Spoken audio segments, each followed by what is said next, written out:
हमारी राजनीति अक्सर पीछे मुड़कर देखती है और कई बार इतना मुड़ जाती है कि भूल जाती है कि आगे भी देखने की जरूरत है।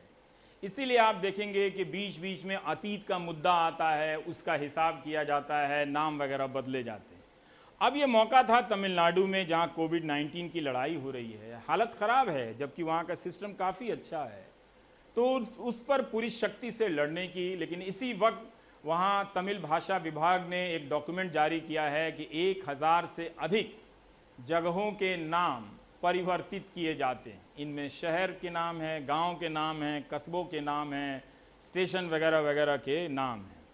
जैसे अब वेल्लोर आप बोलते थे तो आप वेल्लूर बोलना पड़ेगा आपको।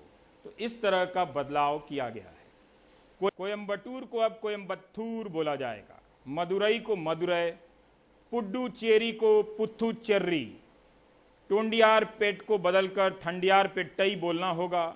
चेन्नई सेंट्रल स्टेशन का नाम पहले ही बदल चुका है, Puratchi Thalaivar doctor MG Ramachandran central station. 1000 जगहों के नाम बदले गए, सारे घर के ही बदल डाले गए बल्ब की तरह से। अगर इन नामों को पढ़ते समय उच्चारण, तलफ़ुज़ या प्रोनंसिएशन में कोई चूक हुई तो मुझे माफ़ कीजिएगा, मैं तमिल नहीं जानता हूँ। लेकिन मेरी चिंता दूसरी है। चिंता ये है कि अगर यूपी बिहार के नेताओं ने इस आइडिया को ठीक से समझ लिया तो उन प्रदेशों के कस्बों का बेड़ा गर्क हो जाएगा। वो अपने आने वाले 20 साल की राजनीति गांव, गली, मोहल्ला, सड़क, स्टेशन के नाम बदलवाने के नाम पर ही काट लेंगे और अपनी दुकान चला लेंगे। और इस दौरान नुकसान ये होगा कि इन इलाकों को जहां अच्छे स्कूल, कॉलेज और अस्पताल की ज़रूरत है, ये मुद्दा फिर से पीछे चला जाएगा। राहुल जो चेन्नई में रहते हैं, यूट्यूबर हैं, रूस्टर न्यूज़ नाम से अपना चलाते हैं यूट्यूब में चैनल, उन्होंने, वो तमिल भाषा के जानकार हैं, उनकी मातृभाषा है, लेकिन हमारे लिए हिंदी भी जानते हैं, वो कितनी अच्छी बात है। उन नामों का मतलब, उन नामों का उच्चारण, कुछ नामों का उन्होंने भेजा है। जब अंग्रेज यहाँ आए, अंग्रेजों ने इसको ट्रेडिंग कैपिटल का नाम दे दिया, यानी यहां से वो व्यापार किया करते थे। और जब व्यापारिक केंद्र ये बन गया तो काफी सारे कागज भी इनको लिखने पड़ते थे, चिट्ठियां भी लिखनी पड़ती थी, जगह जगह के नाम भी इनको याद करने पड़ते थे।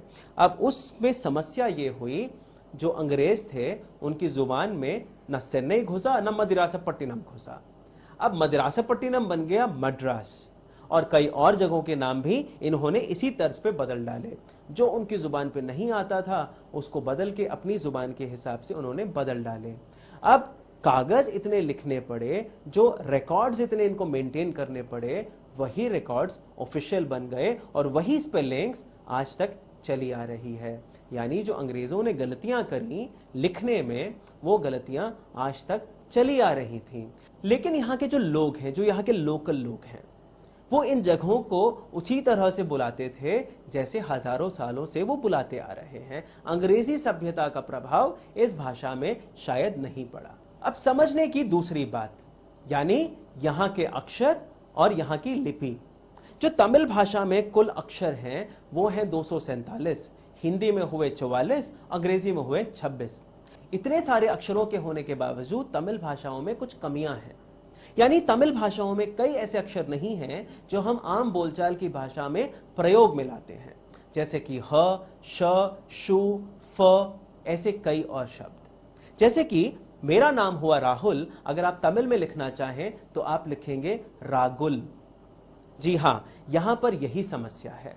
तमिल भाषा में जो ह जैसे शब्द हैं वो नहीं हैं। इसी वजह से कई सारे ऐसे नाम हैं जिनमें ह, श, शु, फ जैसे अक्षरों का इस्तेमाल नहीं किया जाता है। अब आखिर ये बदलाव क्या हुआ है, जो टंग्लिशीकरण हुआ है, उसको भी मैं आपको समझाने की कोशिश करता हूं। जैसे कि यहाँ का एक शहर है कोयम्बटूर, जो कि अंग्रेजों ने इसका नाम रखा है, हकीकत में इसका नाम है कोयम्बतौर। तो अब उसी कोयम्बतौर को इन लोगों ने टंग्लिश में लिख दिया है कोयम्बतौर। ऐसी ही एक और बहुत चर्चित जगह मदुरई, अंग्रेजी में लिखा जाता है मडुरई। अब इसको वापस से टंग्लिशीकरण करके लिख दिया गया है मदुरई। एक और जगह टुटुकुरिन, इसका असली नाम तूतुकुड़ी, इसको वापस से टंग्लिश में लिख दिया गया है तूतुकुड़ी। ऐसी ही एक और जगह माइलापुर, अंग्रेजों ने लिखा, सुनने में बहुत अच्छा लगता है, लेकिन इसका असली नाम हुआ माइलापुर।